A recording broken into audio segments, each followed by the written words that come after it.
नमस्कार, आप देख रहे हैं आपका अपना चैनल भिवानी हलचल खबरों के संग में मैं मनोज कुमार। आइए सबसे पहले डालते हैं नजर आज की हेडलाइंस पर। लौह पुरुष सरदार वल्लभ भाई पटेल की जयंती पर रन फॉर यूनिटी का आयोजन।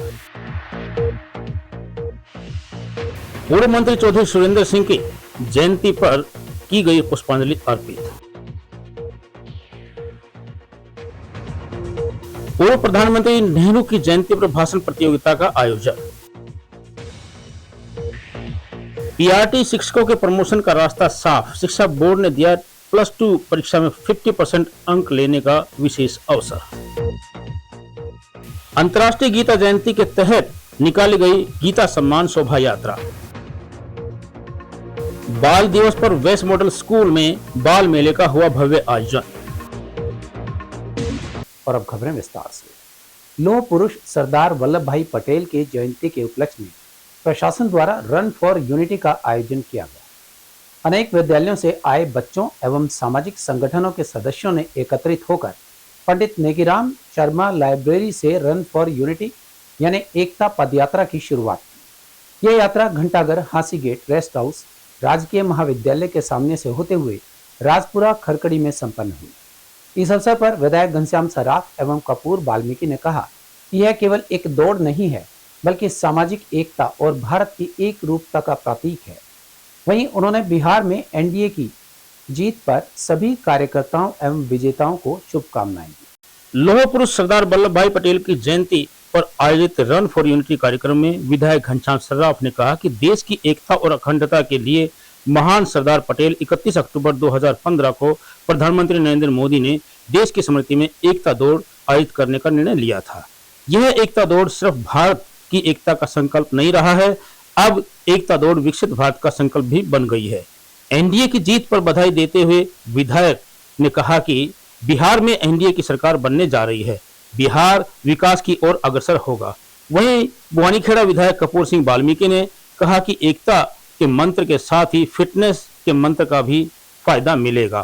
बिहार में चुनावी रिजल्ट पर बोलते हुए उन्होंने कहा कि एनडीए की सरकार एक तरफा बन रही है। कांग्रेस को वोट चोरी के मुद्दे पर कहा कि कांग्रेस फालतू की बात करती है। बिहार चुनाव में एनडीए की एक तरफा जीत होनी पहले से ही निश्चित थी।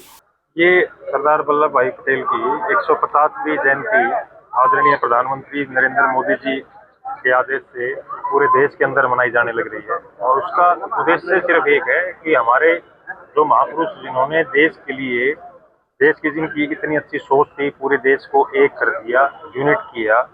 और ये यूनिटी मार्च के नाम से हम यात्रा निकालने लग रहे हैं, जिसके अंदर शहर के, जिले के सभी नागरिक हैं, स्कूल से भी आए हैं, कॉलेज के भी बच्चे हैं, अन्य संस्थाओं के भी आदमी हैं, पार्टी के भी आदमी हैं। ये सभी लोग मिलकर के एक संदेश देने की कोशिश है कि जो राष्ट्रीय एकता की भावना है उसके अंदर हमें जुड़ना जरूरी है।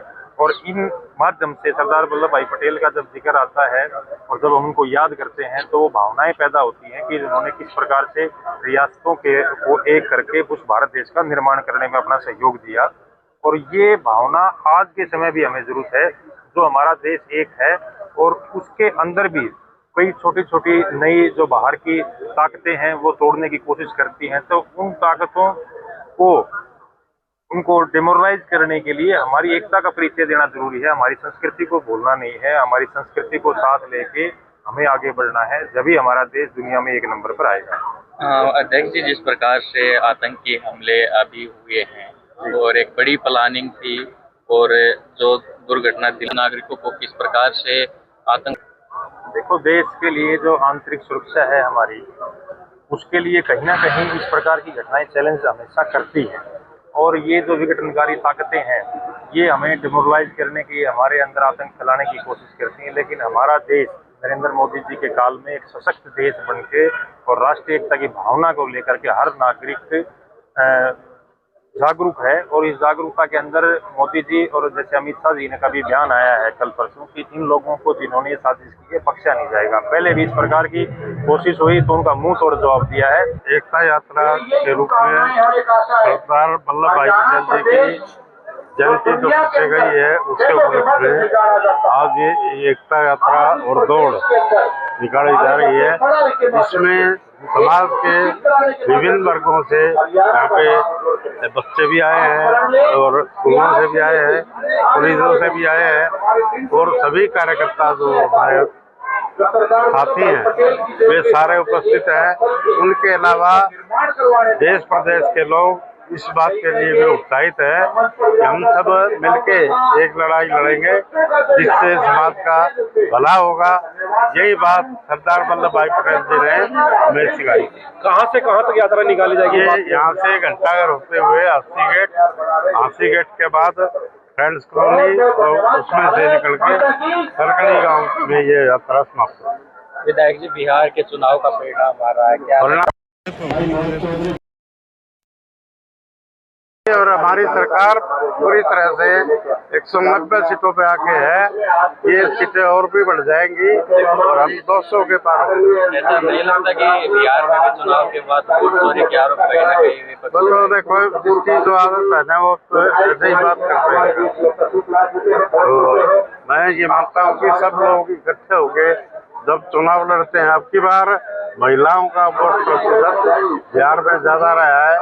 ये एक देखने योग्य बात है कि हम महिलाओं को कितने महिलाएं हमारे को पसंद करती हैं। बीजेपी और अलायंस गठबंधन को आज उनका एक नजारा बिहार में पेश करता है। धन्यवाद।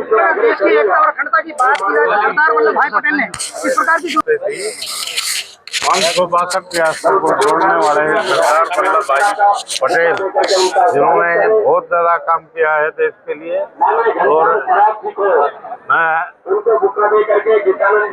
मैं ये मानता हूँ कि जब सरदार वल्लभ भाई पटेल जी ने जो काम उस समय किया था, आज भी हमारी मोदी सरकार उस कामों को आगे बढ़ा रही है।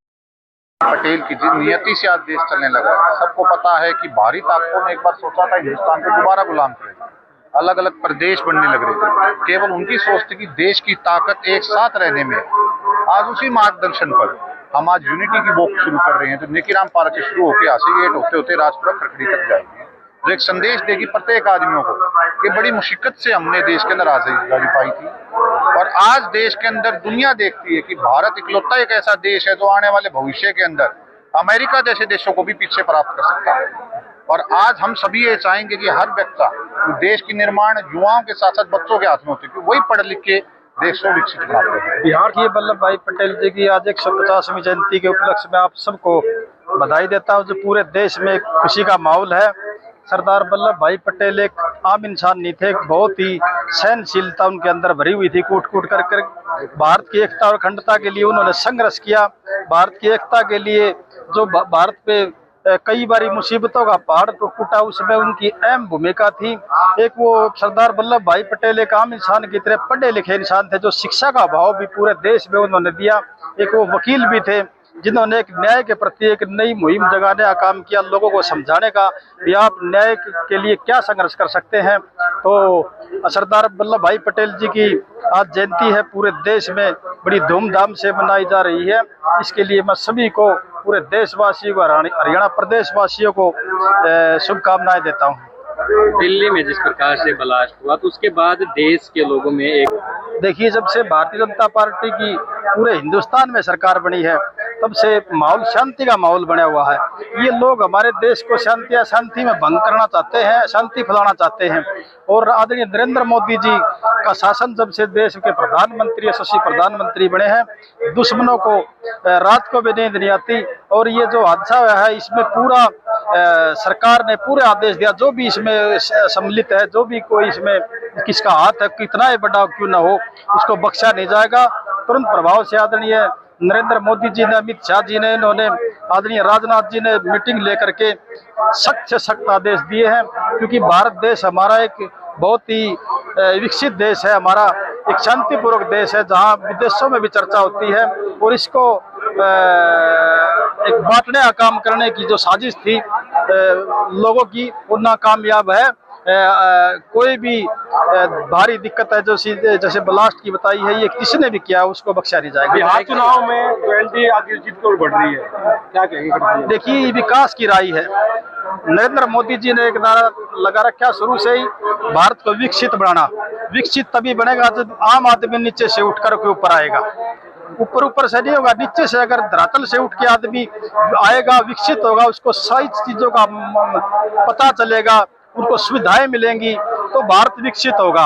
और बिहार में चुनाव पहले से ही लोगों को पता था कि एनडीए की सरकार आएगी, क्योंकि लोग विकास चाहते हैं। जो पहले सरकारें रही हैं 50-50 साल 60-60 साल राज किया, जो गरीब से गरीब आदमी वहीं पड़ा है, और जो आम आदमी उसकी कहीं सुनवाई नहीं होती थी। आज हरियाणा प्रदेश में लगा लो, हिंदुस्तान में लगा लो, आम आदमी का काम होता है, आम आदमी का विकास होता है, आम इंसान की, आम जन की सुनवाई होती है। महिला बाल विकास एवं सिंचाई मंत्री श्रुति चौधरी ने गांव गोलागढ़ में पहुंचकर अपने पिता चौधरी सुरेंद्र सिंह की 79वीं जयंती पर उनके चित्र के समक्ष पुष्पांजलि अर्पित की। उन्होंने कहा कि चौधरी सुरेंद्र सिंह जमीन से जुड़े नेता रहे। वो सदैव अपने कार्यकर्ताओं से प्यार करते थे। उन्होंने हमेशा ही भाईचारे की राजनीति को महत्व दिया। वहीं बिहार चुनाव में एनडीए की एक तरफा जीत पर कहा कि विपक्षी दल कांग्रेस ने वोट चोरी का मुद्दा उठाकर मतदाताओं को भड़काने का प्रयास किया, लेकिन मतदाता उनकी बातों में नहीं आए और उन्होंने दूध का दूध पानी का पानी कर दिया। मतदाताओं को जानकारी थी कि विपक्ष के पास कोई नीति या कोई रीति नहीं है। पूर्व मंत्री चौधरी सुरेंद्र सिंह की 79वीं जयंती पर सिंचाई मंत्री श्रुति चौधरी ने कहा कि पूर्व मंत्री चौधरी सुरेंद्र सिंह जमीन से जुड़े नेता थे। वे अपने कार्यकर्ताओं के लिए हमेशा तत्पर रहकर कार्य करते थे। उन्होंने हमेशा भाईचारे की राजनीति की। उनकी नीतियों की बदौलत कृषि मंत्रालय में नवाचार के कार्य हुए। उन्होंने अपने राजनीतिक करियर में हमेशा संघर्ष को प्राथमिकता दी। इस मौके पर पत्रकारों से बातचीत करते हुए चौधरी ने कहा कि प्रधानमंत्री नरेंद्र मोदी की पहल पर देश में महिला सशक्तिकरण को लेकर व्यापक स्तर पर कार्य हुए हैं, जिसके चलते बेटी बचाओ बेटी पढ़ाओ अभियान, लखपति दीदी, पोषण आहार योजना तथा लाडो लक्ष्मी जैसी योजनाओं ने महिलाओं को सशक्त और आत्मनिर्भर बनाने का कार्य किया है। वहीं श्रुति चौधरी ने कहा कि हरियाणा प्रदेश को राष्ट्रीय जल पुरस्कारों के तहत ग्राउंड वाटर और जल क्षेत्र में विभिन्न प्रोजेक्ट के बेहतर कार्य करने के चलते देश भर में तीसरा स्थान प्राप्त हुआ है। उन्होंने कहा कि राहुल गांधी देश विदेश में वोट चोरी जैसे मुद्दों को उन्होंने उठाया, जबकि आज के समय में मतदाता व आम नागरिक जागरूक है। तो सदस्य के रूप में उन्होंने प्रेम पाया और प्रेम दिया। उनकी छवि कौन भूल सकता है? उनके जैसे होना बहुत मुश्किल है। सही बात है। एक एक की चिंता करनी और अपने आखिरी वक्त तक ऐतिहासिक फैसले किसानों के हित के लिए वो लेके गए। उनका क्षण क्षण, उनका जीवन इस क्षेत्र को, इस प्रदेश को समर्पित था। और इसलिए आज भी उन लोगों में विराजमान है, वो उन कामों में विराजमान है, और कोटि कोटि इस जमीन की उनको याद करती है। हम धन्य हैं कि हम में से वो एक इतने संघर्ष के प्रतीक बने और तमाम जीवन उन्होंने अपने लोगों के लिए, भलाई के लिए दिया।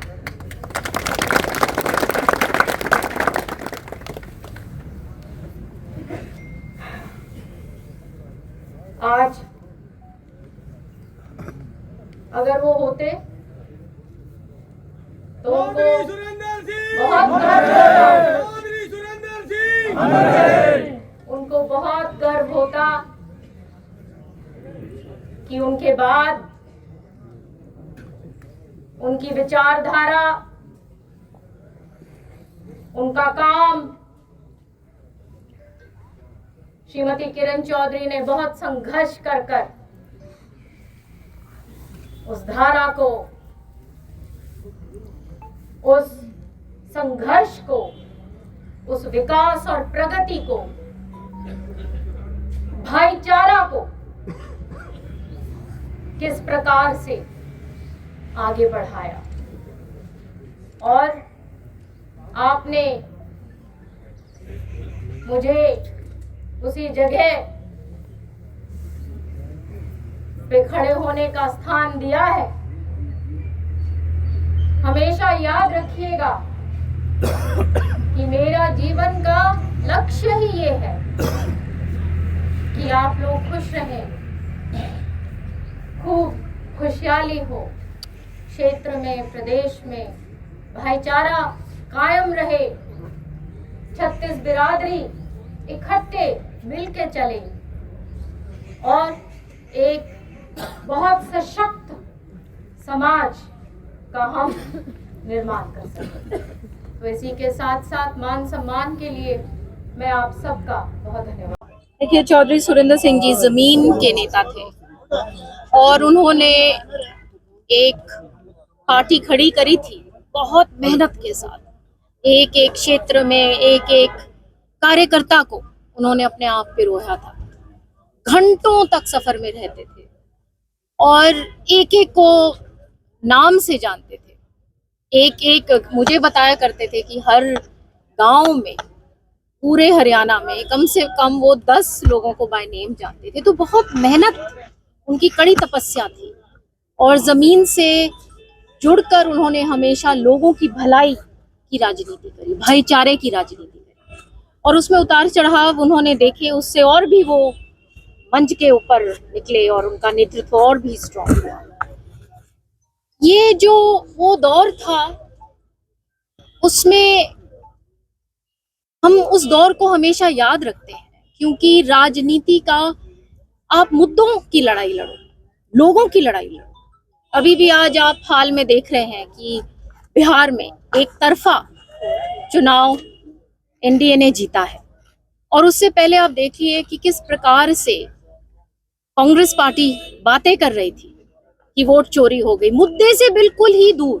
ना तो इनके पास कोई नीति थी, ना नेता जमीन पे थे। सिर्फ बात आज इनके लिए दुर्भाग्य की बात है कि सिंगल डिजिट में आके खड़े हो गए।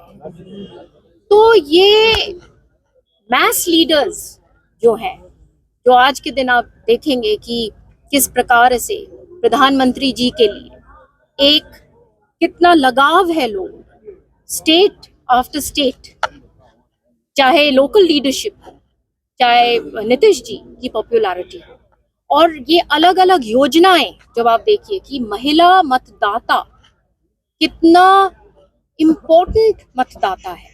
अब ये जो युग है, ये समय है, ये महिला सशक्तिकरण का युग है और ये दिशा माननीय प्रधानमंत्री जी की दी गई है। आप देखिए कि बेटी बचाओ बेटी पढ़ाओ के ऊपर इतनी टिप्पणियां करते हैं। किसी ने ये बात पहले सोची भी थी क्या? हरियाणा का कहाँ नंबर आया करता था जहाँ पे लिंग अनुपात की जब बात हुआ करती थी, कहाँ से शुरुआत करते करते कितना डिस्टेंस हमने तय किया है।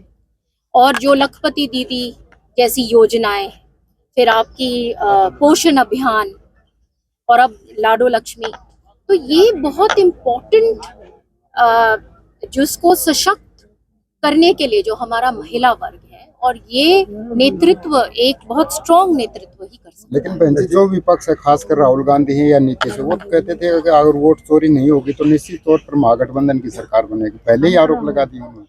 देखिए, एक तो बाहर खड़े होके आप किसी भी और अन्य प्रदेश में या विदेश में जाके कोई भी बातें कर लीजिए, ग्राउंड पे वो स्टेट ने दिया है ना। अब उन्होंने हरियाणा के लिए ये सब बोला। हरियाणा इतना सशक्त राज्य है, यहाँ पे आपको गांव गांव में पता होता है जब वोट पड़ती है, अगर कोई ऐसी बात हो जाती है तो गांव में वोटिंग रोक देते हैं। एक एक पता होता है किसका वोट कहाँ है गांव वालों को। तो ये कहना तो हमारी संस्कृति से ही वो वाकिफ नहीं है कि इस प्रकार से बात हो ही नहीं सकती। दिल्ली के माध्यम से जो है देश को दहलाने की कोशिश की गई थी, क्या मानते देश की जिसके तार हरियाणा से जुड़े हैं?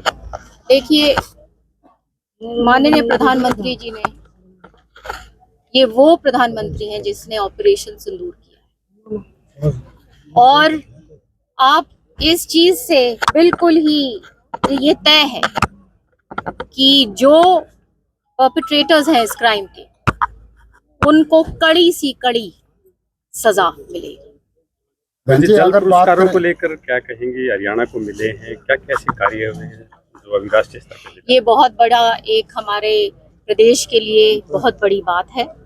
मैं माननीय चीफ मिनिस्टर साहब का धन्यवाद करती हूँ, माननीय मनोहर लाल जी का धन्यवाद करती हूँ, जिन्होंने एक मार्गदर्शन इस डिपार्टमेंट को भी दिया, और उसके कारण ये लगातार मेहनत होती रही। और चाहे ग्राउंड वाटर रिचार्जिंग की बात हो या अन्य प्रोजेक्ट्स की बात हो, तो हमारा प्रदेश तीसरे नंबर पे आया है। और मेहनत करेंगे और कोशिश करेंगे कि आगे इससे और अच्छा पुरस्कार लेके आए। कांग्रेस के बाद में कांग्रेस छोटी है, आगे देखिएगा, अभी 4 साल बाकी हैं, अभी तो बहुत लोग छोड़ेंगे, कांग्रेस रहेगी ही नहीं। भंजे अगर बात करें जो कांग्रेस के प्रदेश अध्यक्ष, वो कहते हैं कि CLU सिटी कांड का केस उन पर शुरू कर दिया। अब नेता प्रतिपक्ष कह रहे हैं कि मानेसर लैंड का जो केस उनका था उस पर सुनवाई नहीं हो रही, तो क्या वो कहते हैं कि राजनीतिक द्वेष भावना रखते बीजेपी?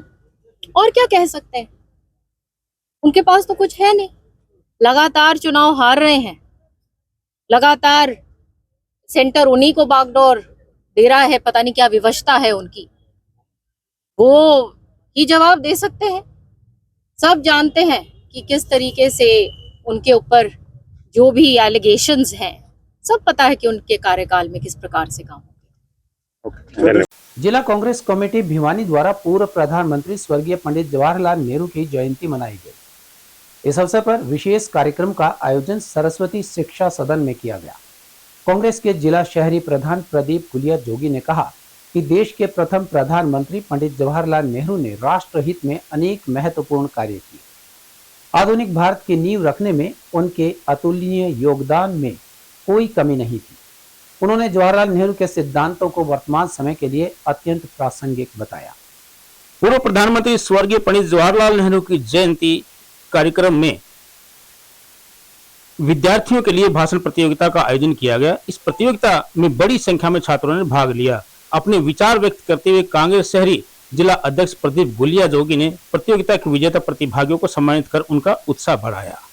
प्रदीप गुलिया जोगी ने देश के प्रथम प्रधानमंत्री पंडित जवाहरलाल नेहरू द्वारा राष्ट्र हित में किए गए महत्वपूर्ण कार्यों को विस्तार से बताया। उन्होंने कहा कि स्वर्गीय नेहरू ने आधुनिक भारत की नींव रखने में अतुलनीय योगदान दिया। वहीं शहरी अध्यक्ष ने वर्तमान राजनीतिक मुद्दों पर भी अपनी बात रखी। उन्होंने भाजपा शासनकाल में कथित वोट चोरी मामले पर प्रकाश डाला और इस मुद्दे पर अपनी और अपनी पार्टी की चिंता व्यक्त की। 14 नवंबर इस देश के पूर्व प्रधानमंत्री, जिन्होंने इस देश को आजादी दिलाने में जिनका बहुत महत्वपूर्ण योगदान रहा, और चाचा के नाम से जो पूरे विश्व में प्रख्यात रहे, स्वर्गीय नेहरू जी का आज जयंती है। इस जयंती के अवसर पर आज सभी कांग्रेस के वरिष्ठ नेताओं ने मिलकर अपने पुष्प अर्पित करे हैं, और आज ये स्कूल सरस्वती शिक्षा निकेतन, हमारे भाई जो इस डायरेक्टर वैभव शर्मा जी और पूरा स्टाफ ने मिलकर, और सभी बच्चे आज इस कार्यक्रम में सम्मिलित हुए। बहुत अच्छा लगा, क्योंकि प्रधानमंत्री स्वर्गीय नेहरू जी का जन्म दिवस बाल दिवस के रूप में इस देश में मनाया जाता है। तो आज इन बच्चों के बीच में आकर हमें विचार साझा करने का मौका मिला, और बहुत अच्छे कार्यक्रम, बच्चों ने भाषण प्रतियोगिताएं और भी बहुत सी प्रतियोगिताएं आज हुई। तो आज इस अवसर पर पूरे कांग्रेस टीम की तरफ से हम अपने श्रद्धा सुमन नेहरू जी को अर्पित करते हैं। आज कांग्रेस कमेटी शहरी की तरफ से प्रदीप गुलिया जी के नेतृत्व में बाल दिवस, जो हमारा चाचा नेहरू की एक सोच थी कि बच्चों का मेरा जन्मदिन हो, बच्चों का नाम से मनाया जाए, आज स्कूल में मनाया गया है। और सभी स्कूल के बच्चों ने बड़ी उत्साह से जन्मदिन मनाया है। सबने संकल्प लिया है कि हम जो आज के युग में जो नशा है, सुक्का नशा है, और दूसरी रील का जो प्रचलन चला है, उसको त्यागेंगे। इसकी एक किस्म से हमारे शहरी प्रधान ने शपथ भी दिलाई है। और आज मैं मानता हूँ कि आज जो पंडित नेहरू जी की उस टाइम सोच थी कि आने वाला जो टाइम है नौजवानों का होगा, और आज हमारी संख्या 65% के लगभग भारतवर्ष में नौजवानों की है।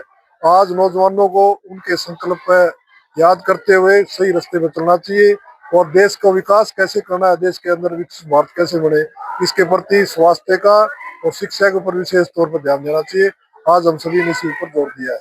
हरियाणा विद्यालय शिक्षा बोर्ड ने शिक्षा विभाग में कार्यरत पीआरटी शिक्षकों के लिए एक महत्वपूर्ण निर्णय लिया है। बोर्ड के अनुसार अभ्यर्थी शिक्षकों को +2 स्तर की परीक्षा देकर 50% अंक प्राप्त करने पर पदोन्नति का अवसर दिया जाएगा। शिक्षा बोर्ड के अध्यक्ष डॉक्टर पवन शर्मा ने बताया कि यह कदम शिक्षा विभाग में योग्यता आधारित पदोन्नति को बढ़ावा देने के उद्देश्य से उठाया गया है। इस परीक्षा को पास करने के बाद शिक्षा विभाग द्वारा संबंधित शिक्षकों को प्रमोशन दे दी जाएगी। वहीं उन्होंने बताया कि इस परीक्षा के लिए 10,000 रुपये शुल्क निर्धारित किया गया है और फॉर्म भरने की अंतिम तिथि 5 दिसंबर रखी गई है। शिक्षा बोर्ड के चेयरमैन डॉक्टर पवन कुमार शर्मा ने जानकारी देते हुए बताया कि इस परीक्षा को पास करने के बाद शिक्षा विभाग द्वारा संबंधित शिक्षकों को प्रमोशन दे दिया जाएगा। परीक्षा के लिए आवेदन शुल्क 10,000 रुपये निर्धारित किया गया है। उन्होंने बताया कि परीक्षा के लिए फॉर्म भरने की अंतिम तिथि 5 दिसंबर रखी गई है।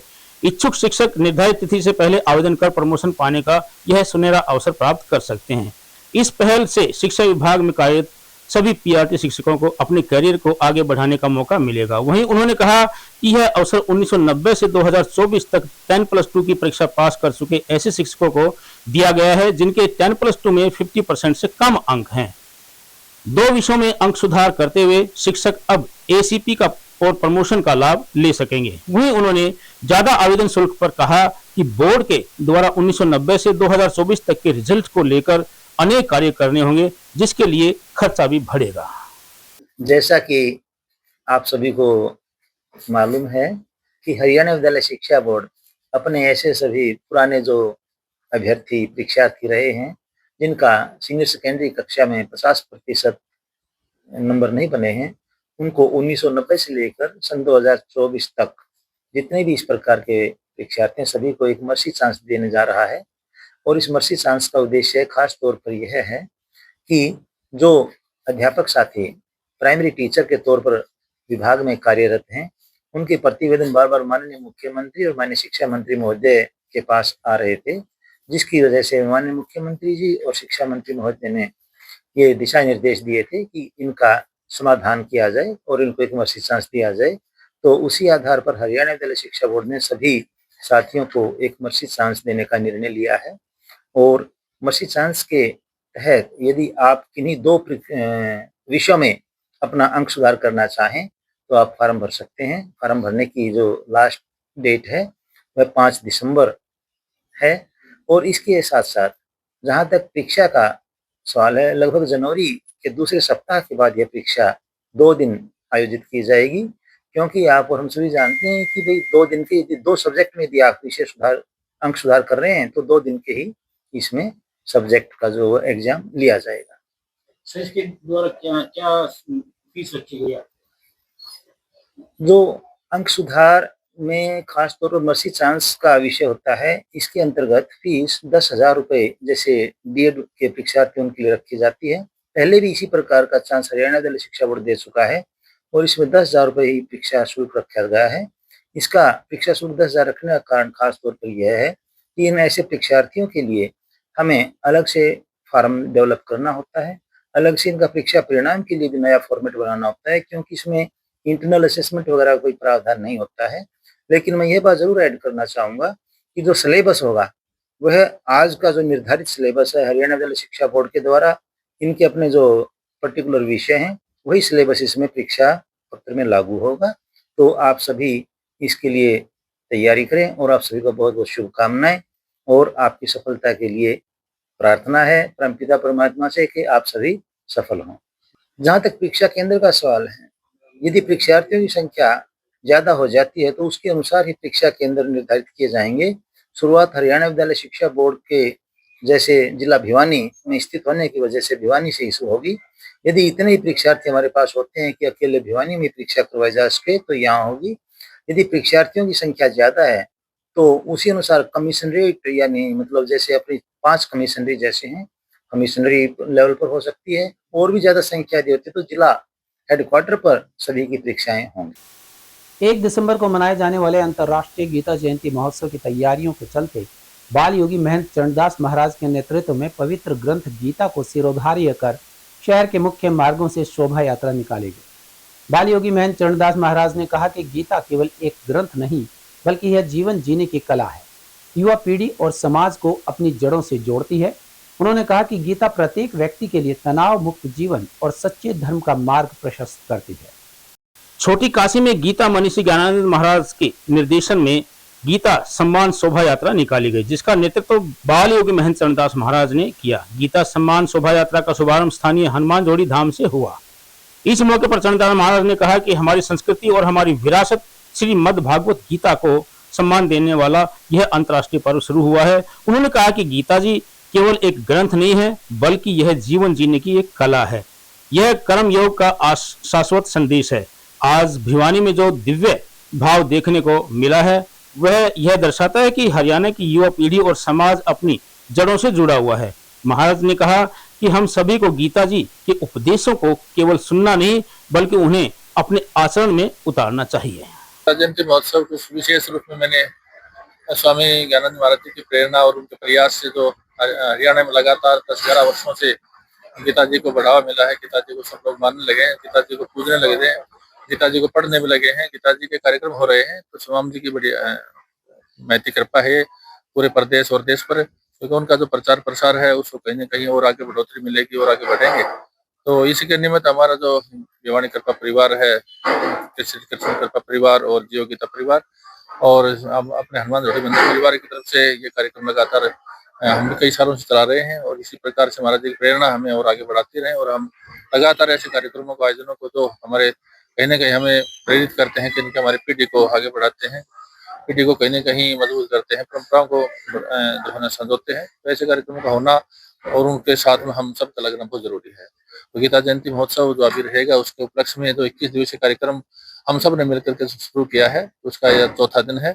और लगातार ऐसे कार्यक्रम, कोई शोभा यात्रा, परिक्रमा है, कुछ प्रभात फेरी है, कुछ यज्ञ है, हवन हो, ये योग है, मेडिटेशन, ये इस प्रकार के कार्यक्रम लगातार चलते रहेंगे और स्वामी जी की प्रेरणा हम सब पर इसी प्रकार से बनी रहे, उनकी कृपा बनी रहे और गीता जी का आशीर्वाद हम सब लेते रहे। बाल दिवस के अवसर पर वैश्य मॉडल स्कूल में बाल मेले का आयोजन किया गया।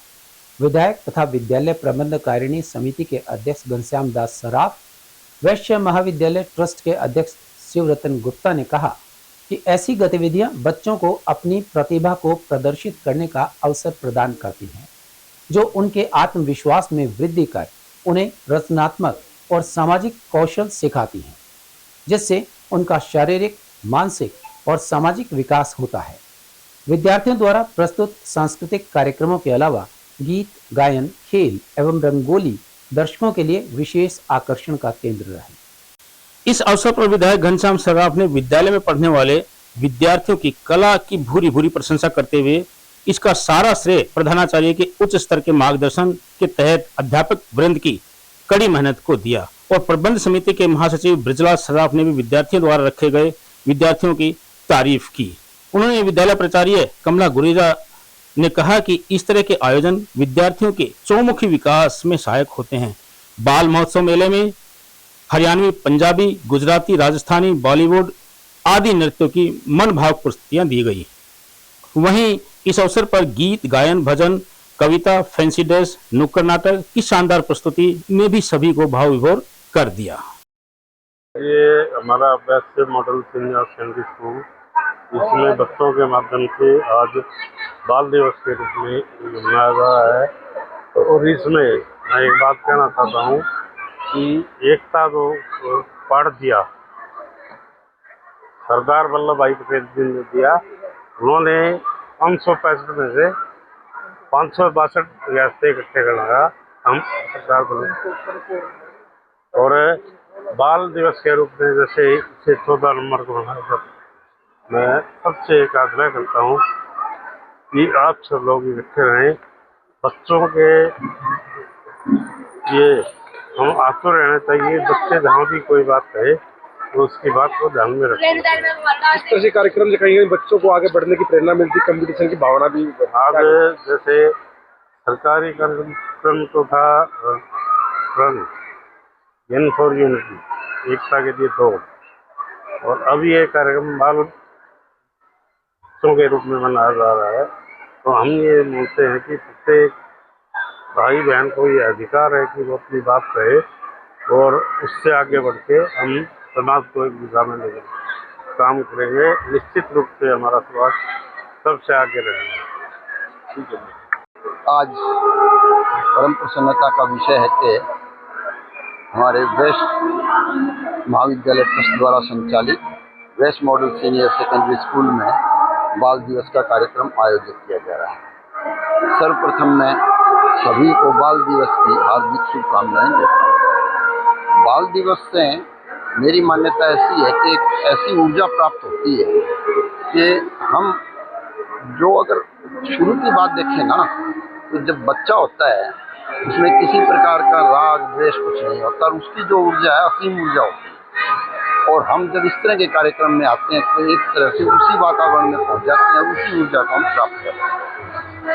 आज वेस्ट मॉडल स्कूल में विभिन्न स्टॉलों का आयोजन किया जा रहा है, विभिन्न कार्यक्रमों का आयोजन किया जा रहा है। तो पूरी प्राचार्य मैडम प्रभा गुरेजा, पूरा शिक्षकगण, गैर शिक्षकगण सभी इसके बधाई के साथ। इस तरह कार्यक्रम किए का उनका विकास भी होता है। आपने बहुत ही सुंदर प्रश्न किया है। मेरी मान्यता ऐसी है कि जो बच्चों के अंदर संस्कार होते हैं या जो उनकी मानसिक विकास होता है, तो सबसे पहले जब वो बच्चा अपने माता के गर्भ में होता तब से लेकर 3 साल की उम्र, उसके बाद होता 3 से 6 और 6 से 12 और 12 से 19, उसके बाद उसका विकास नहीं होता। उसके बाद तो उसी के आधार पर वो अपना विकास करता है।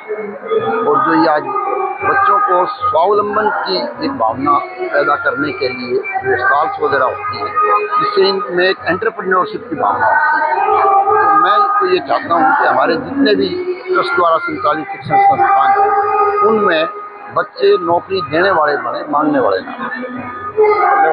और अब जाने से पहले एक नजर आज की हेडलाइंस। लौह पुरुष सरदार वल्लभ भाई पटेल की जयंती पर रन फॉर यूनिटी का आयोजन। पूर्व मंत्री चौधरी सुरेंद्र सिंह की जयंती पर की गई पुष्पांजलि अर्पित। पूर्व प्रधानमंत्री नेहरू की जयंती पर भाषण प्रतियोगिता का आयोजन। पीआरटी शिक्षकों के प्रमोशन का रास्ता साफ, शिक्षा बोर्ड ने दिया +2 परीक्षा में 50% अंक लेने का विशेष अवसर। अंतर्राष्ट्रीय गीता जयंती के तहत निकाली गई गीता सम्मान शोभा यात्रा। बाल दिवस पर वेस्ट मॉडल स्कूल में बाल मेले का हुआ भव्य आयोजन। हमारे आज के अंक में बस इतना ही। अगले अंक के लिए देखते रहिएगा आपका अपना चैनल भिवानी हलचल।